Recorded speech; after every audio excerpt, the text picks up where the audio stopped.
how much money did you pay in taxes last year? I paid $0 in federal taxes. And how is that possible? It's possible because I take a lot of income off of my tax returns. How many times have you read the tax code? I read the tax code probably every single day. What's the number one tax loophole that you found when you first read it, you couldn't believe that it was legal?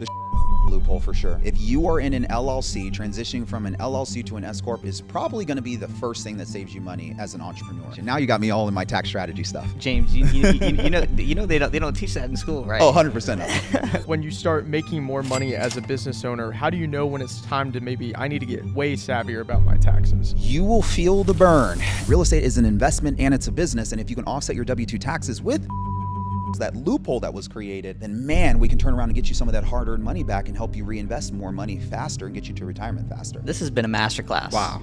This has been a masterclass so far. What's going on, everybody, and welcome back to the School of Hard Knocks podcast. I'm James, and I'm here with Jack and Josh, and we are out in Orange County with the legend, 8-figure entrepreneur, your favorite entrepreneur's tax man, Karlton Dennis, owner, CEO, and founder of Tax Alchemy. Yep, that's right. And let's just get right into it. You know, I recently interviewed you. Yeah. Last year, you made $7 million. Yeah. This year, you're on track to do $11 million. Or was it? Yeah, so when we first met, I was reporting to you how much money I had made in 2023, which was around about $7.5 million. And then in 2024, I did a little bit over 11 million. Which is incredible. Yeah, and it was a great year. For the people tuning in, how much money did you pay in taxes last year? I paid $0 in federal taxes last year. I do live in the state of California, so I did pay a little bit of state taxes. And how is that possible? It's possible because I take a lot of income off of my tax returns. I like leveraging depreciation strategies and income shifting strategies. And because of this, I'm able to pretty much wipe away my tax bill every single year, but it's not easy. I start on my tax planning right at the beginning of the year, and some of the moves that I'm making require me to be pretty active in real estate in order for me to be able to do this. I love it. Now, for everybody watching, this podcast is going to be a masterclass on all things taxes and business. And before we get into asking you some questions about that, breaking down the tax code, we want to know how you got into this business. Tell us your story about why this is the business that you wanted to pursue and how you got here. Yeah, so my mom is the lady goat of the tax and accounting space. She's been in the tax industry for over 30 years. Growing up, I got to see a queen in a male-dominated profession dominate. She was speaking on news channels. She was speaking on radio shows. She wrote her own book, and she had people lining up to work with her. It was so rare to see a woman entrepreneur finding success in a male-dominated industry, especially someone that's self-employed out the gate doing it. That being said, growing up, I envied, the way in which my mom carried herself and how she built this lifestyle for us. So I told myself, I'm going to become an entrepreneur one day. Well, when I graduated college, I started a personal training business, and I didn't report all of my personal training income on my tax returns. I got a letter in the mail from Uncle Sam saying that I owed him more money than I had in my bank account. Instantly knew I had made a mistake, called up my mom. She's like, why didn't you call me? Why didn't we set up an LLC? Why didn't I, help you make some deductions? So this was my first time learning about Uncle Sam, getting a little bit killed in taxes from him. And it was time for me to start stepping into the world of business and entrepreneurship. But I already had the cards stacked against me because I was in debt. So I moved out of Los Angeles right after I graduated college to Orange County, California, back in with my parents.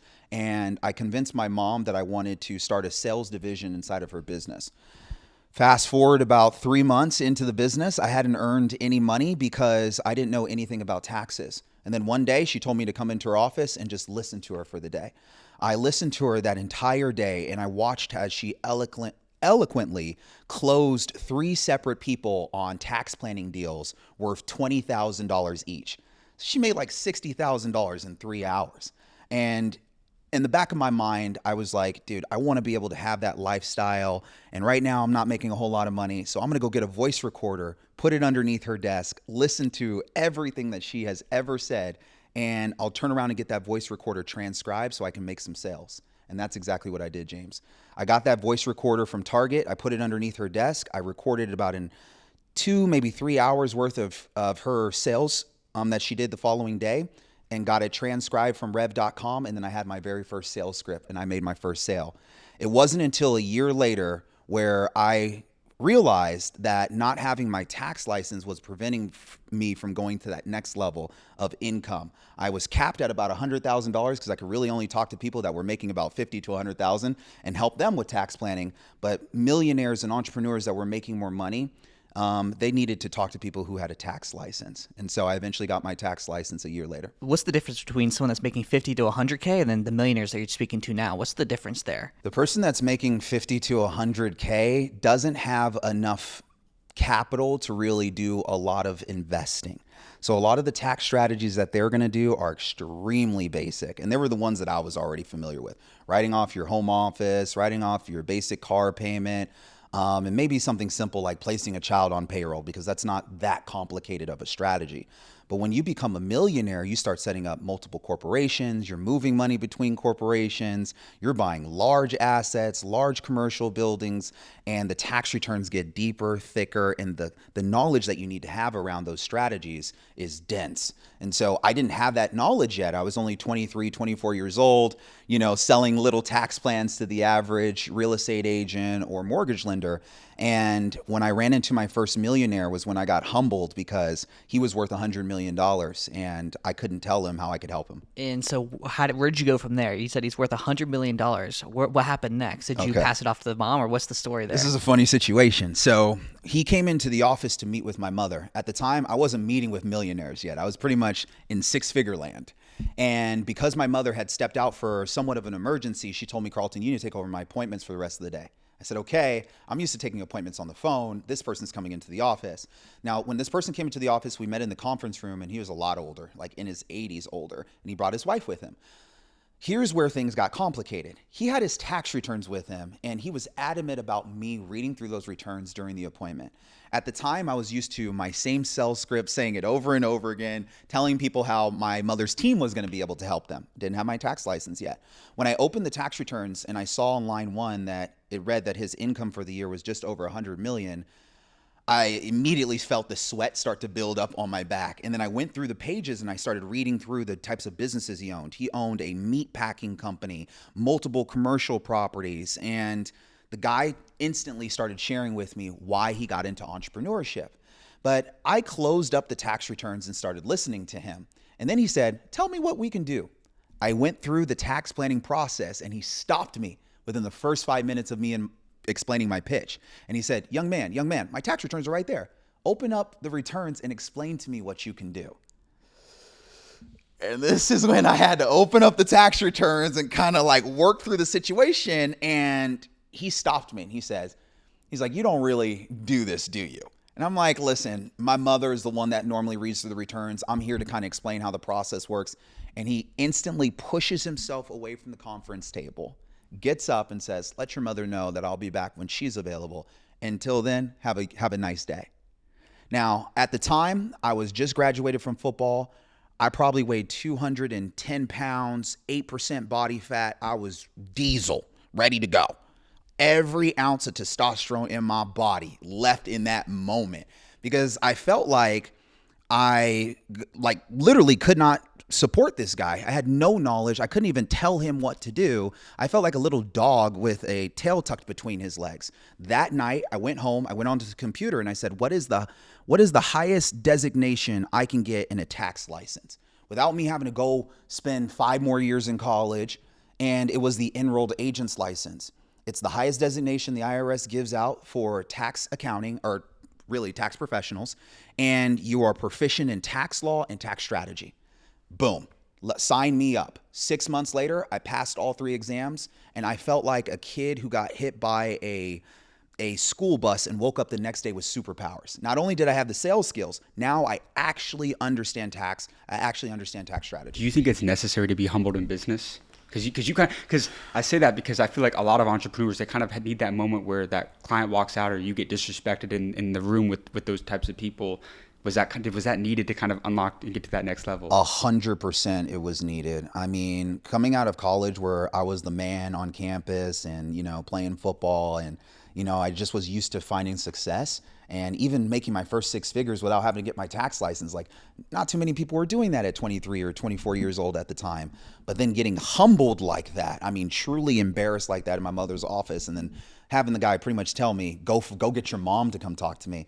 Dude, that was enough for me to say, yeah, I need to take a step back here, get off my high horse, and go study and dig into the books. And I'm glad I did, because I've been humbled a couple of times as I've been building up this brand. So as you were getting, that higher designated tax license, what are some of those things, for people out there that are listening that might not be super high earners that like maybe they could write off like right away? Well, the biggest thing that I learned when I was studying for the tax for my tax license was Code Section 162A. Code Section 162A states that business owners can take business deductions if the deductions are ordinary, necessary, and reasonable to the business owner in the pursuit of income.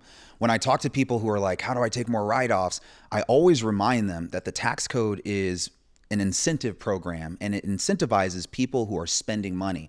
W-2 taxpayers technically don't create opportunities for other people when they spend money because they're working for somebody else. But if you can start a business, you can use Code Section 162A. You can turn everyday expenses that you have into ordinary, necessary, and reasonable expenses in the pursuit of income. So that laptop that you have can become a write-off, that cell phone that you have can become a write-off, that car that you're driving every single day can become a write-off. And these are expenses that every single person has, but only business owners are able to write them off. So how can we first get you into a business? And second, how can we start leveraging Code Section 162A to start opening up more deductions that you're already spending your money on? You were talking about making those everyday expenses things that you can write off. You had a client, the real estate professional. Yes. Tell us the story about the yacht.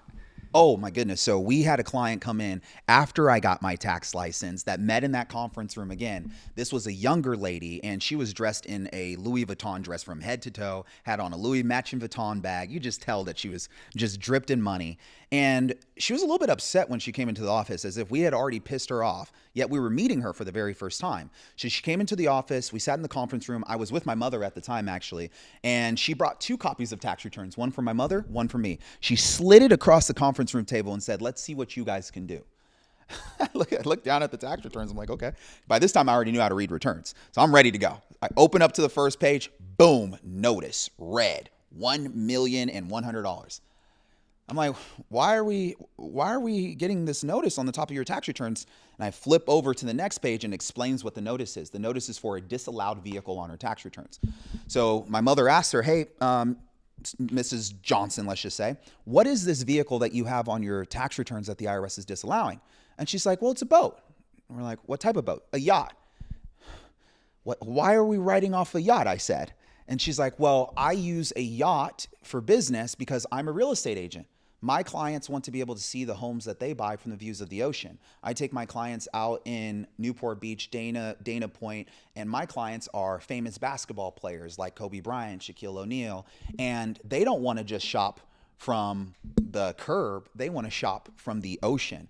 By the way, I don't understand why the IRS is disallowing this when I know that I'm only doing business on my boat. Now, at the time, this was my first time ever running into somebody that was trying to write off a yacht. So I eventually looked over to my mother's eyes just to kind of see how she was gauging the conversation. And she was stone cold, as if she had done this a million times. She immediately said, do you have any documentation to prove that you were utilizing the boat for business purpose?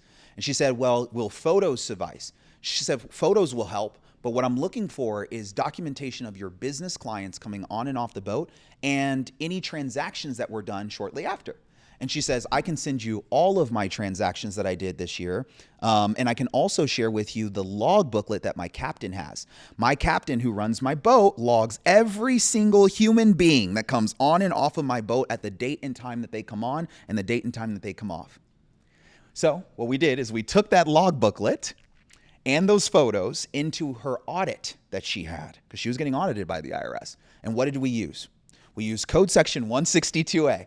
This is an ordinary and necessary and reasonable expense to our business owner. Why? Because she makes millions of dollars selling real estate to these clients. She's on the TV show $1 Million Listings. She's doing way more marketing than most real estate agents. And this boat was ordinary, necessary, and reasonable. Look at the log booklet. We have every single person that's came on and off, plus the transactions of the money she's made after. That IRS audit ended in 5 minutes. And that was when I knew everything I needed to know about the IRS. The IRS are like dentists.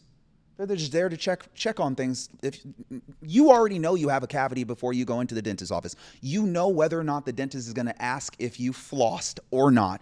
And these are the types of things that get people into trouble with the IRS. Not documenting your expenses, not making sure that you're separating your business transactions from your personal transactions.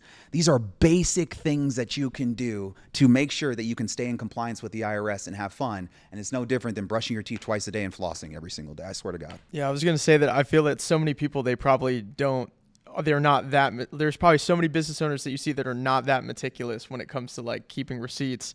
Like they'll go out for like a client deal, like client dinner or something, and they won't keep the receipts for that meal 100%. till later percent to the IRS. It's crazy because you have such successful business owners that can't do the basic things right. And so what prevents them from achieving the success that they're meant to have is their inability to be disciplined in organizing themselves. Guys, I can't even begin to tell you how many clients, people that I even looked up to, that I've come to the table and I'm like, are you really this disorganized? You really haven't filed your tax returns in the last 2 years? No one's done your bookkeeping for the last couple of years? You have no receipts whatsoever? It becomes extremely dangerous when you're filing tax returns in the millions of expenses without receipts, and then you get an IRS audit. They don't care that you have bank statements, and here's the reason why.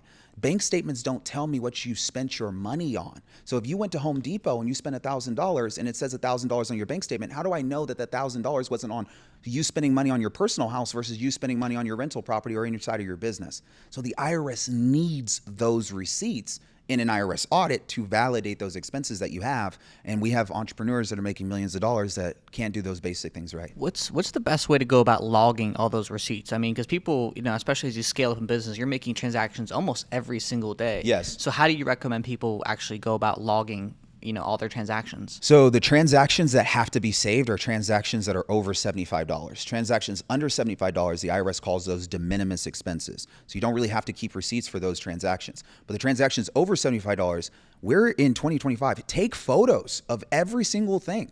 Why not? And then if you're eating out, what the IRS likes to see is who were you with and what was the meeting for, right? If you're eating over a business meal, just write that down on the back of the receipt and then take a photo of it. The reason why I always recommend taking photos is, one, we've seen this happen before in the past where our clients lost all of their tax documents in a hurricane that hit Florida.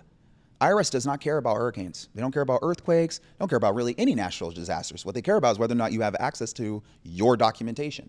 So when our client didn't have access to her receipts anymore because they blew over in a hurricane, some of those expenses that she had got disallowed by the IRS, even though she had proof of them.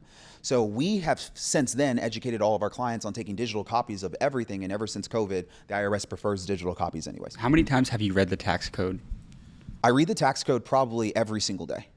What's the number one tax loophole that you found when you first read it, you couldn't believe that it was legal? The short-term rental loophole, for sure. I couldn't even believe it was legal because most W-2 taxpayers believe that they cannot invest in real estate and offset their W-2 income. But as soon as I found that short-term rental loophole, I wanted to exploit it. I wanted it to be out everywhere. I wanted everyone to know about it because then it immediately turns W-2 taxpayers into business owners. When you invest in real estate is an investment and it's a business. And if you can offset your W-2 taxes with short-term rentals, that loophole that was created, then man, we can turn around and get you some of that hard-earned money back and help you reinvest more money faster and get you to retirement faster. How much money do you think you need to be making to start taking advantage of that, of the short-term rental loophole? I would say it's more or less how much money you have set aside to jump into real estate, right? There's ways in which you can get into real estate without any money down, but I would say the average investor is going to need 20% down. I wouldn't recommend jumping into real estate in general unless you have 100K saved up. That's like a good rule of thumb. Get to 100K and then jump in. So let's say somebody does have that 100K saved up. Yeah. They've been diligent over the last year or two, putting it to the side. Yeah. How would you, again, let's give them that actionable formula of how you do it. How have you done it for your clients and yourself? Perfect. So here's what we do. We want to get your pay stubs if you're W-2 and project out your income for the rest of the year. Let's say we're in the month of April. Cool. We have 4 months of the year already documented. Let's multiply by the remaining 8 months we have left to determine what is your estimated adjusted gross income and your estimated tax liability. Now we can work backwards. If we already know how much is probably going to go to Uncle Sam, why wouldn't we start figuring out how we can offset that now? So what we end up doing is figuring out your budget for an investment property. If you have that 100K saved, that can probably get you a $500,000 property. If we're using all 100K, we close escrow on that property, and now we have some rules to abide. We need to make sure that we're managing that property for 100 hours in the year, and no one else manages that property more than us.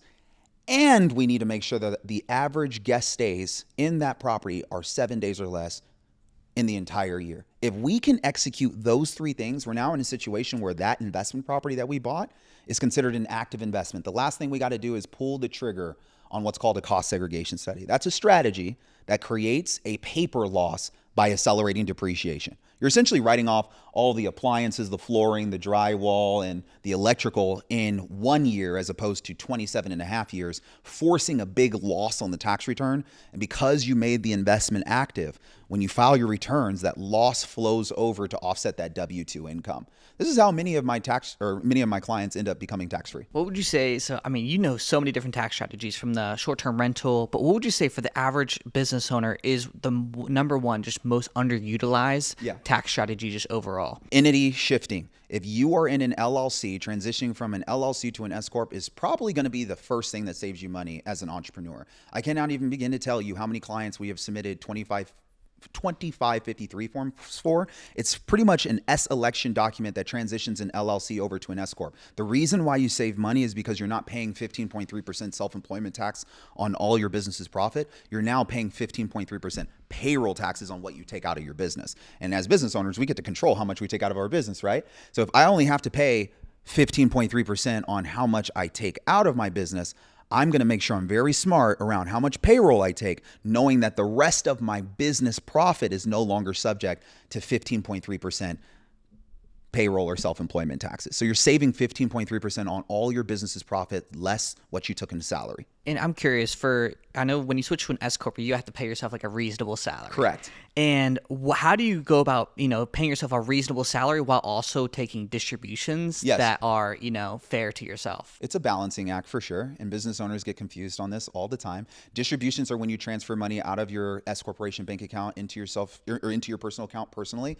And then a salary is where you're dishing out a W-2 paycheck to yourself. For S Corporation owners, what I'd recommend is to start off with distributions until your business is generating substantial profits to where it makes sense to draw out a salary. Because really, if your business isn't generating substantial profits yet, and when I say substantial, let's just say in excess of $300,000 to $400,000, you probably don't want to place yourself on payroll too early in the year. And here's the reason why. If you place yourself on payroll earlier in the year, you're essentially paying into payroll taxes throughout the year. That's money you could have reinvested into your business to grow your business, and you could have given yourself a payroll check in Q4, right? You technically only have to cut yourself one payroll check in the entire year. So you could choose to reinvest all of your business money back into your business, growing your business, or into tax strategies like Karlton will help you do. And then we get to December, and then I write your paycheck to you one time and withhold your paycheck one time. So yeah, payroll is a balancing act. And we also have to talk about QBID, qualified business income deduction. Why? Because S Corporation owners also receive this 20% qualified business income deduction. But if their income is above right around $400,000, then they phase out from it. So now I need to know how much I need to give you in a salary relative to how much you're going to receive in a QBI deduction. Now you got me all in my tax strategy stuff. James, you know they don't teach that in school, right? Oh, 100%. So you brought up the yacht story, but one fascinating aspect of writing things off for taxes that has always fascinated me is writing off a car. Yeah. And so I know you got the wagon.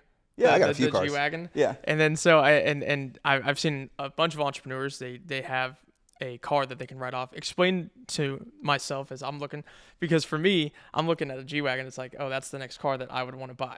And so it's like, but for me, part of that is I want to be able to potentially get tax advantages for that. Obviously, if I'm using it reasonably, kind of break down how somebody can do that. Yeah, so when it comes to vehicle deductions, the IRS wants to make sure that the vehicle is used in your business for more than 50% of the time. How does the IRS know that? You're going to have to track your time. There's apps like, Mile IQ. QuickBooks has a way for you to track your mileage on QuickBooks as well. But essentially what you need to do is kind of look over a 365-day calendar period and determine how many of those days am I working and how many of those days are personal. I know for most business owners, about 80% of the time they're working and about 80% of the time they're using a business vehicle. The other 20% of the time is personal, which just means the other 20% of the vehicle is going to be personal. So if I have a $100,000 car and I place it into business use and I'm using it for business 80% of the time, I'm going to get an $80,000 deduction over time. And the IRS allows for you to depreciate a car over the course of 5 years. So I would essentially take that $80,000 over 5 years. Now, part of the reason why entrepreneurs are attracted to larger vehicles is because of a tax code called Code Section 179 in combination with another tax code called Code Section 168K. That is bonus depreciation. Essentially, with these two tax codes in unison, you're able to write off a vehicle that weighs over 6,000 pounds in 1 year. But as of 2025, bonus depreciation is at 40%. So if I had that $100,000 car, I'd essentially only get $40,000 in the first year. But here's the benefit to me. If I'm self-employed, I could finance that vehicle. And sometimes there's companies that will do 0% interest financing, right? So you could put 0% down and get a $40,000 deduction on a vehicle right at the end of the year. That's business use. That's pretty awesome. What if Donald Trump increases that bonus depreciation back to 100%?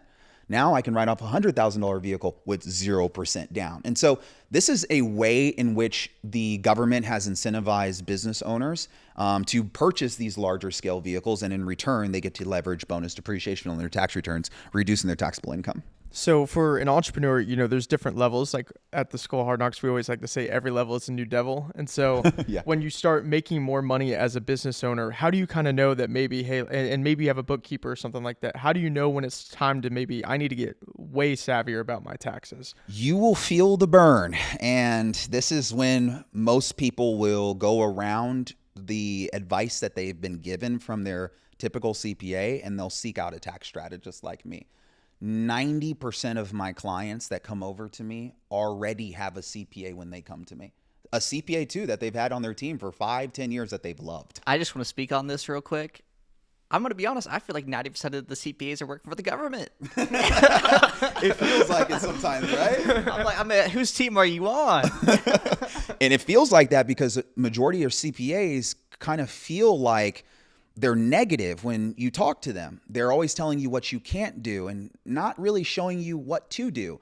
And the truth is that most CPAs went to accounting school to study how to file a completed tax return with as little mistakes or discrepancies as possible. So they almost act just like the IRS. Whereas enrolled agents, we get a tax license that's around tax law. Why was this law created? How can a client use this law? And so we're super proficient in figuring out how to get in and out of strategies, whereas a CPA is really good at telling you, no, this is how the return is going to get filed, and you didn't do this, so this is why we're going to file it like this. So they're super, super negative sometimes if they don't have that tax strategy knowledge. This is something that's always fascinated me about your brand is with, you brought up most people, they go to school for tax and accounting and they just kind of play it by the book. Yes. And they kind of work that corporate role. And most tax accountants, they're not known.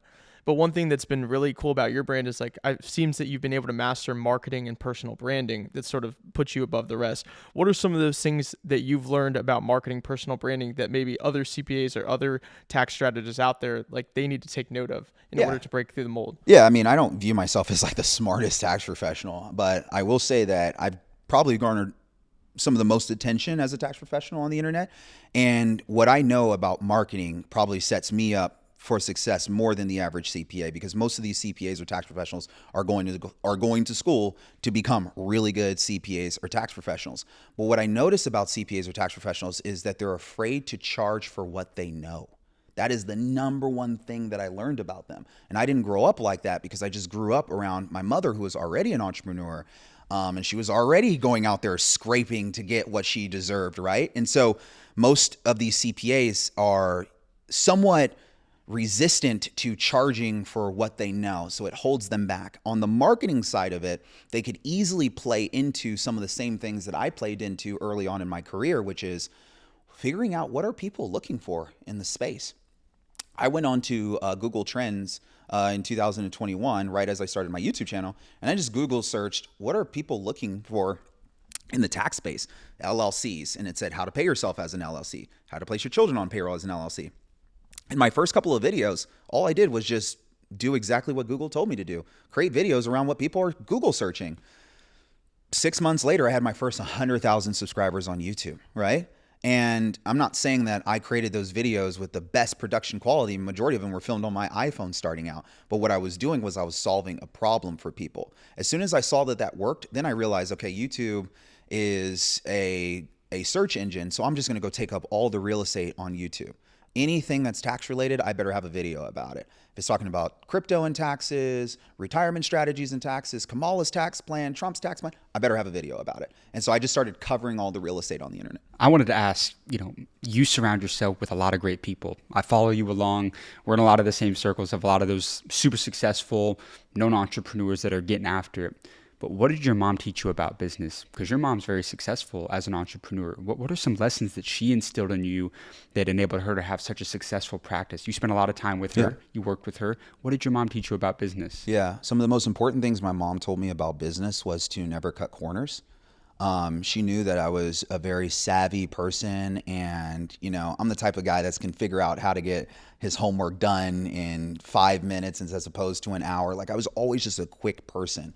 And sometimes, my traits can get me into trouble sometimes. And one of the most important lessons that my mom taught me was, Carlton, sometimes it's better to go slow than to go fast. You have the ability to want to achieve success so quickly sometimes that you can get yourself into trouble. I never want you to cut a corner or do something that's out of ethics just because you want to obtain something. You're going to get there. Trust in your abilities, trust yourself, and slow is the new fast. That's what she would always say to me, Carlton, slow is the new fast. I promise. If you could just slow down long enough, everything will happen for you. So as I went through life, I was presented with multiple opportunities where I could have cut corners, to garner more cash or business or whatever it is, or jump into opportunities that weren't very clear but could benefit Carlton. And I chose not to because I was reminded of those lessons that my mom taught me, which is, dude, don't cut corners. Everything is right there laid out for you. Trust in God and in your abilities. So those are some of the most important key lessons. And then also, be quick to fire, be quick to fire, be slow to hire. Right when I started becoming an entrepreneur, my mom saw that the writing was on the wall that I wasn't going to be working in her company forever. I was going to step out and do my own thing. And I started bringing people around me, and I brought people that, were friends first around me. And although, I was finding some success, I definitely wasn't getting the success that I needed because they were friends, and, some of them were kind of taking advantage of the platform that I had. What my mom did was, rather than judging what I was doing or trying to step into my shoes and, control what I was building, she just gave me lessons and tidbits. Carlton, you're going to love these people forever. They're going to be your friends if you want them to be your friends, but keep this lesson very close to you. Be slow to hire and be quick to fire, because some of your friends around you, you would rather have them as friends as opposed to business partners. You would rather just cut it now as opposed to carry this thing along so you can keep that relationship that you had with them since you were young. And so I look back at some of the relationships and ties that I had to cut off as I was building my business, and I'm grateful that I did, because some of those relationships are still intact right now. We were able to kind of part ways, and I'm able to replace some of those people with what the business needed. I want to talk about that concept real quick about, hiring slow and firing fast. Because a lot of people, we were just talking about earlier how, a gentleman, a billionaire that we had interviewed recently, was telling the story about him having to fire the top sales producer in his company in the hospitality business that he owned. But a lot of people, they'll want to hold on to that person for a long time, despite it's limiting them from unlocking that full potential. What are some red flags that you see, or those instant signs where you're like, okay, I need to go to the drawing board and it's probably time for this person to go? Are there some telltale signs where you're just like, immediately this person has to go, like once you kind of see it? That way people don't have to kind of prolong. For somebody out there, they're running that business, they're making the first couple of hires. That way they're not stagnating their growth because they don't have the right people in their organization. Yeah. For me, man, I've always been a punctual person. First impressions are lasting impressions. Showing up on time is showing up late to me. I value people that show up early. I value people that can follow directions. As simple as putting together a cover letter. When I'm telling you to put together a cover letter for an interview versus just sending over your resume, it could be the littlest things to me. And I would say personally, bro, the biggest honestly is punctuality, because if you show up correct, even if you don't have all of the skills, if you just show up ready to go with a can-do attitude, man, that can get you so far in life. But there's sometimes people that don't take advantage of an opportunity the right way. They don't show up to the occasion the right way. And that's how I ended up getting rid of people pretty quickly. I absolutely love that. And that's something that I feel like is really true within our business as well. Is like, I'll take someone with an exceptional character and average skills versus exceptional skills and average character. Because you know that person, if they're a great person, they're willing to grow, they're willing to invest in themselves, and they're probably going to be coachable. And that can be someone that's going to far exceed, someone who doesn't have those qualities. And something that I'm curious for you is, you were working your mom's tax business, you started your own venture. What's been the challenges of scaling your own business? And I'm kind of curious to hear, what's just been the challenges of scaling your own venture versus working alongside your mom? Yeah, man, I think what it is not trying to bite off more than I can chew. I'm an extremely ambitious person, and a lot of the team members that I have around me share in that ambition.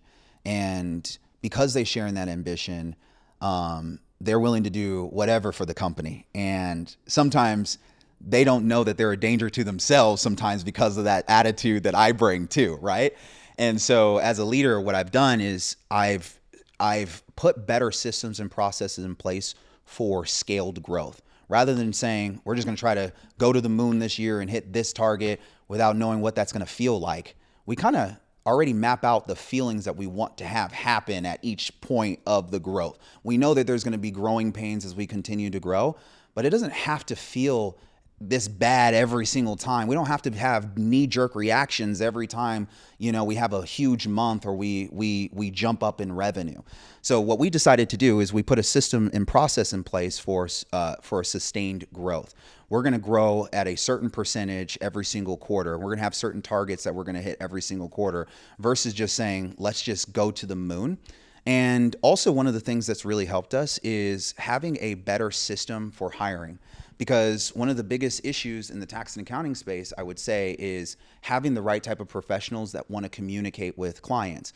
The average CPA is used to going to accounting school and getting dropped into an H&R Block or into a Big Four behind a desk and never really run into a client. They're never really client facing. They get a bunch of documents loaded up into a computer and they're told to work on those documents. They may email a client, but rarely do they get on a phone with a client or Zoom a client. In my business, it's completely opposite. We are entirely on Zoom. We have Slack channels. We are communicating with our clients 24/7, 365. So the type of professionals that I need are professionals that have that demeanor that they want to communicate with clients. They want to help clients, whereas the average CPA or tax professional is more accustomed to being introvert and behind a computer desk and not wanting to meet with clients.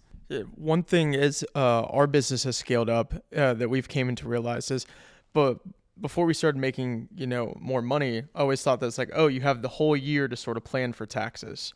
And, recently we've been sort of hit with the concept of quarterly payments. Can you kind of break down how to handle that, what that entails? Because for me, it's a strange concept of like, oh, like I might not have even like made all this money yet and maybe I could write off a ton of it. Yeah. Why do I have to pay quarterly? Yeah. So most people that are paying into quarterly taxes have already filed tax returns and have gotten a voucher from their CPA saying, hey, this is how much you owed last year. So if you don't want to get into a situation where you get surprised with a tax bill, we're going to get ahead of it this time by paying it quarterly. So essentially what you're doing is you're letting the IRS have a percentage of the taxes every single quarter. I personally don't like those estimated tax payments. Why? Because it takes money away out of my pocket that I could have used to reinvest back into my business that could have reduced my tax bill, or into other investments that could have reduced my tax bill. So if we get started on tax planning at the beginning of the year, and I already know how much income you're potentially going to make for the year and how much liquidity we need to have in order to offset your taxes, then we can start reducing the amount of estimated tax payments that you need to make, knowing that we're freeing up that money to do additional investing, that's going to ultimately result in us offsetting your taxes on the back end come April 15th in the following year. I have clients that ultimately came to me already making millions in estimated tax payments, but after we started doing strategies, we're barely sending any estimated tax payments because we were doing enough tax planning proactively that it didn't even make sense to send off that money anymore. I wanted to go back to kind of the beginning, how I was talking to you about, you had some incredible years recently, and obviously you've been able to offset the federal taxes. Let's say we send a business owner to you. They're doing anywhere from $1 to $10 million. They want to have that same threshold where they don't have federal taxes. And you brought up the income shifting strategies. Could you give the people a blueprint real quick on what exactly you would do with that client and how you would do it? So depending on the client's comfortability level and where their net profit is, let's just say $1 million for right now. Let's just say their net profit's at $1 million. So what I'm going to do is try to figure out if I need to keep them in a place where they still need to buy something in the following year from a lending perspective on the tax returns. Because if you're somebody that wants to offset all your taxes, but in the following year you want to buy your dream home, well, your mortgage lender is going to look at your tax returns. And if Karlton Dennis took all the income off of your tax returns, we're going to be in a little bit of a situation where you can't qualify for that dream home anymore, right? So I first want to make sure I just ask all the right questions first before I just wipe out your tax bill. First thing I'm going to first ask you is, are we open to doing any real estate related strategies? The reason why is because if you've already spent money on everything you've wanted to spend money on as a business owner, then I'm not going to jump into your business and have you start prepaying for expenses for the following year. That doesn't make you a very profitable business, and that's not always smart to do.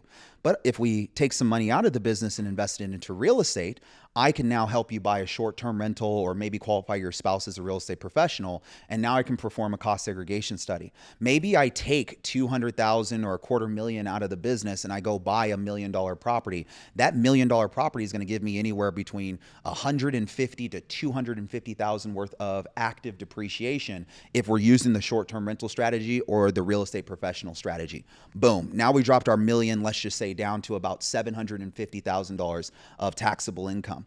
Now what I'll also look at is, are you interested in oil and gas investing? Because oil and gas investing allows for you to have active tax deductions, active losses on your tax returns if you're investing in a working interest as a general partner. We have the ability to have our clients jump into oil and gas investments that makes them an active investor, and they're seeing anywhere between 80 to 90% of their initial investment in a year one tax deduction. So maybe I'll have you park around $200,000 into oil and gas investments, and now I have another $150,000 that just came off of your taxable income. So now I have you back down to probably around $500,000. Well, the IRS has the ability for you to set up your own private family foundation. You can roll over 30% of your adjusted gross income into your own private family foundation. So maybe I want you to put... We're getting philanthropic. Oh, we're getting philanthropic now. Now you have your own 501c3 with, maybe some of your family members as board members underneath your private family foundation. Now I allocated another $150,000 over to your 501c3. Now your adjusted gross income is at $350,000. Now I might have you make a contribution into your self-directed 401k, or I might have you max out a SEP at $69,000. Now I have you somewhere around 200, let's just say. Should I keep going further? Now I just have you just buy a car that's over 6,000 pounds, just wipe that out. Now we're done. Oh, wow. So I want to ask about the depreciation aspect, because you hear people, talk about, buy the property and you can write off the depreciation. What is that process actually like? Yeah. You make the investment in the property. Okay. Let's say it starts to cash flow a couple months and come to the end of the year. Yeah. How do you file that on your taxes? Okay. Like, how do you write the depreciation off? So taking depreciation happens like this. First thing you have to understand is that there's two doors you can go down. You can go down as an active investor, or you can go down the door as a passive investor. If you go down the door as a passive investor, essentially what you're saying to the IRS is, I am making money passively off of this investment property. I have a property manager, or I'm barely involved in the day-to-day management of the property. I just collect rents. If this is the case, the depreciation that is given to you from the property is considered passive depreciation. It can only offset the rental income that you're receiving, not your W-2, not your self-employed income from your S corporation or your LLC. So when we file your tax returns, it'll be reported on your tax returns as passive depreciation. Bummer. Or we can go down door number one, which is as an active investor. As an active investor, you have two doors. You can go down the short-term rental route, or you can go down the real estate professional route. The real estate professional route requires you to spend 750 hours managing your investment properties in the year in which you materially participate. And you have to show the IRS you're spending more time in rental real estate activities than any other activities, which is more than your W-2 or 1099 job. For most people, they can't do that unless they have a spouse that's not working, that's probably taking care of the kids. Let's assume that we do not have a spouse. Now we're in a situation where we have to go down the short-term rental loophole. This is where we have to manage the property for 100 hours in the year, and the average guest stays in the property have to be 7 days or less. So if I'm in this bucket here, where I have to do the short-term rental rule, what I have to do then is I have to close escrow on a property, get the property furnished or close escrow with the property fully furnished, list it on Airbnb, VRBO, set my dates to 7 days or less, make sure that I have a minimum of 3 tenants, a minimum of 15 rental days, because the IRS likes to see a good amount of rental days. That means that I have well into the good amount of rental days that the IRS needs for me to have. Plus, I have my guest stays on average 7 days or less. When I go to file my tax returns, I will have a cost segregation study report completed right before I file my returns. A cost segregation study report is where an engineer and a CPA separate all the structural and non-structural components of an investment property. Once that is done, the loss is calculated on your tax returns and it's filed in your returns to offset W-2 and 1099 income. Now in the following year, you have an option to do. You have an option. Do I keep that property as an active in Airbnb property or VRBO property, or do I convert it into a long-term rental and add it to my portfolio and go get my next Airbnb? This has been a masterclass. Wow. This has been a masterclass so far. When I first interviewed you, I asked you, or you said that the IRS knows who you are. Have they do. contacted you before? Yes, Or they have. What was that like? It was actually really funny. It was, If you're able to talk about it. yeah, I'm able to talk about it. It was in the first year of my career. They told me I made a mistake on one of my YouTube videos, early on in one of my YouTube videos. And I said on my YouTube video that as an accountant, I like to do this. I'm not an accountant. I'm a tax professional. I'm not a CPA. I'm an enrolled agent. I'm a true tax professional. I study tax law. I do tax strategy. I don't do any accounting work. I don't file tax returns. I don't do any bookkeeping. That doesn't mean I don't have an incredible CPA team underneath me that files returns and does all that. But I called myself an accountant. What they did was they reached out to me. They're like, hey, we understand who you are. We love the videos that you're creating, but we understand that you're letting people know that you're an accountant. You're an enrolled agent, which means you're a tax professional. Under Circular 230, you need to make sure you're addressing yourself correctly on your videos. I instantly took down that video and redid it. That they're keeping tabs on people. Oh, they keep tabs on me. They keep tabs on me for sure, for sure. Like I'll call into the IRS and I'll just, give them my EA license number, and they'll be like, oh, is this Mr. Dennis? Like some of the people in the IRS know me by my license number, because I've called in so many times over the years. And I know that you had mentioned that we got the Trump administration in right now. Are there any initiatives or things that you think people should be looking forward to? Are there any future proposals that people should be thinking about and getting ready for? Is that something that you're monitoring and keeping tabs on yourself? Yeah, I'm keeping tabs on some of these proposals that Trump has made, especially the no tax on tips and no tax on overtime. I think if that ends up coming to fruition, that'd be absolutely amazing for the American taxpayer. But the one that business owners are probably wondering is, when do we get to see bonus depreciation coming back to 100%, right? Because in 2018, when Donald Trump rolled out his Tax Cuts and Jobs Act, everybody rushed to go buy equipment or buy vehicles that were over 6,000 pounds because bonus depreciation was at 100%. But right around 2023 was when bonus depreciation dropped to 80%. And then last year was at 60%. Now we're in 40% in 2025. So I would say that is a big policy that a lot of people are waiting to hear on, outside of the no taxes on tips and possibly no taxes on overtime. There's a 5-letter word that every entrepreneur fears. It's audit. Oof. And is an audit something that the average entrepreneur should fear? And what are some ways that they can prepare themselves in case that ever does come their way, that they can not worry about it? Yeah. If you're an entrepreneur, you should not fear the IRS, because you first were able to go out and create an idea on your own. That to me is scary in itself. Not dealing with somebody that's just there to make sure that you dotted the I's and crossed the T's and that you logged your expenses correctly. Like, I truly view the IRS like dentists. They're just there to point out the things that you're not doing that you probably already knew that you weren't doing. When it comes to an IRS audit, you have the ability to reduce your audit risk by simply making sure that you're filing a tax return accurately, reporting all of your income. Most people who do end up getting audited have underreported income or made a mistake on their return. So then their return gets off of the conveyor belt of being reviewed by a machine and gets into a human's hands to be reviewed. And that's typically where questions get drawn out, and that's typically where audits start to rise. I also like to let my entrepreneur know, entity structuring can also help you mitigate audit as well. I really don't like single member LLCs that much because they file their returns inside of a personal tax return on a Schedule C. So you can kind of see everything that's going on inside of their business, all their expenses, all on one page. If you have any questions, you could see everything right there. So if you want to audit a client, you have all the ammunition you need. Whereas someone who has a partnership LLC or an S corporation files a completely separate tax return, and there's only one number that gets reported inside their personal returns, either a business loss or a business profit. So you would have to have probable cause as an IRS agent to jump from a personal return all the way over to a corporate return. And even inside of the corporate return, there's just less itemized expenses for the IRS to question. So it reduces your audit risk greatly. And then one more thing I'm curious about is something that I hear get brought up every once in a while is that you should create your own personal LLC. And why should someone create a personal LLC if you think they should? And how does that go about, how do you go about paying them a personal salary if let's say you have an S corporation set up as your main business? How do you go about, paying the personal LLC, I guess you say a salary or distributions? That's interesting.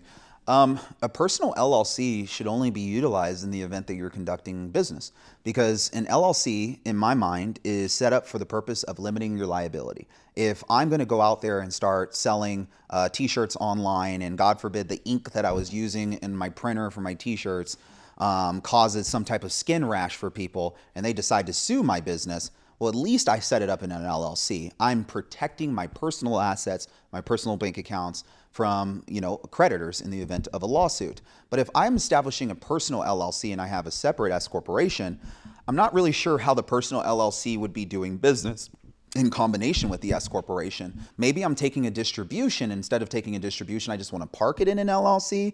I guess you could do that. But the way in which a personal LLC would be able to help an S corporation would only be if the personal LLC was producing any type of services for that LLC. Because then maybe I can treat the transaction as a marketing expense or a consulting fee, and that becomes income to the LLC, and maybe I'm going to take different deductions inside of there. How old are you now? I'm 31. 31. Yeah. We like to end these off with 2 questions. Yeah. I'll start and I'll have Jack ask the second one, but give us one more guiding principle for the younger generation watching this. 20-year-old watching this, a little bit lost in life. Give them a guiding principle that they can kind of take from this, derive from this to have for the rest of their lives. Man, discipline rewards you. It's so crazy. I was waking up sometimes at 4 or 5 o'clock in the morning and thinking, why am I even doing this?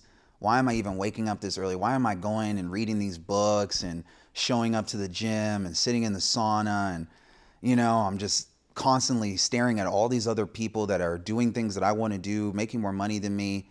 And then one day when you look up, all of a sudden you're doing the same things they're doing.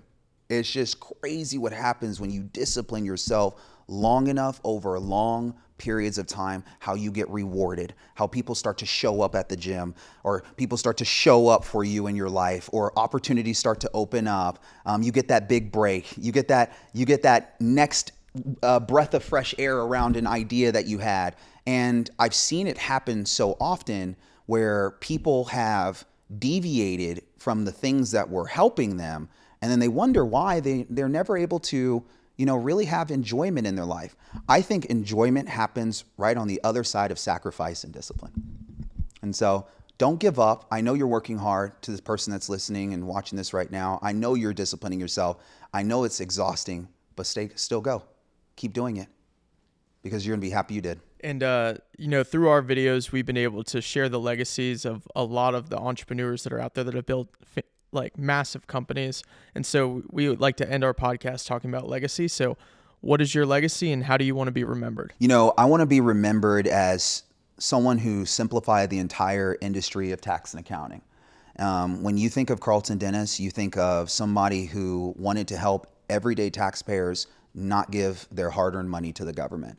Somebody that was willing to meet you where you're at from your understanding, and was a friend to you on the internet and was able to walk you through the doors of building wealth with the information that I shared.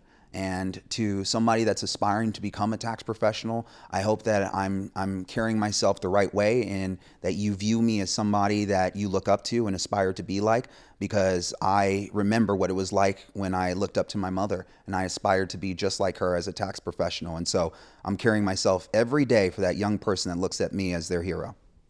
Beautiful, beautiful, beautiful episode. Carlton, for the people that aren't tapped in with you yet, where can everybody find you at? Karlton Dennis, all social media platforms. Subscribe to our YouTube channel. We'll continue to put out knowledge there. How about if they want to come work with you? If you guys want to come work with me, taxalchemy.com. You guys can visit our website at www.taxalchemy.com. I love it. Guys, thank you for tuning in once again. Be sure to like and subscribe for amazing content with the most successful and the biggest business owners in the entire world. And if you're not a member yet of the #1 community for business owners, the School of Mentors, you can go down to the link in the description to join, to get mentored from the multimillionaire and billionaire entrepreneurs that we interview on this channel every single week. Can't wait to see you on the inside. With that being said, we'll see you in the next episode.